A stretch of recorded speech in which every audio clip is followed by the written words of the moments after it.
Joseph alla avertir Pharaon et lui dit : « Mes frères et mon père sont arrivés du pays de Canaan avec leurs brebis et leurs bœufs et tout ce qui leur appartient, et les voici dans le pays de Goshen. » Il prit 5 de ses frères et les présenta à Pharaon. Pharaon leur dit : « Quelle est votre occupation ? » Ils répondirent à Pharaon : « Tes serviteurs sont bergers, comme l'étaient nos pères. » Ils dirent encore à Pharaon : « Nous sommes venus pour séjourner dans le pays, parce qu'il n'y a plus de pâturage pour les brebis de tes serviteurs, car la famine s'appesantit sur le pays de Canaan. Permets donc à tes serviteurs d'habiter au pays de Goshen. » Pharaon dit à Joseph : « Ton père et tes frères sont venus auprès de toi. Le pays d'Égypte est devant toi.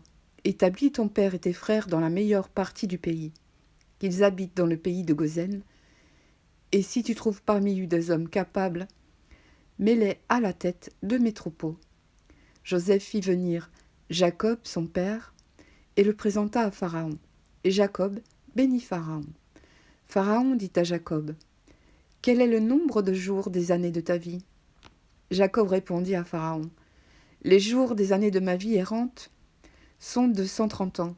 Les jours des années de ma vie ont été peu nombreux et mauvais, et ils n'ont point atteint les jours des années de la vie errante de mes pères. » Jacob bénit encore Pharaon et se retira de devant Pharaon. Joseph établit son père et ses frères et leur donna une propriété dans le pays d'Égypte, dans la meilleure partie du pays, dans la contrée de Ramsès, comme Pharaon l'avait ordonné. Joseph fournit du pain à son père et à ses frères, et à toute la famille de son père, selon le nombre des enfants.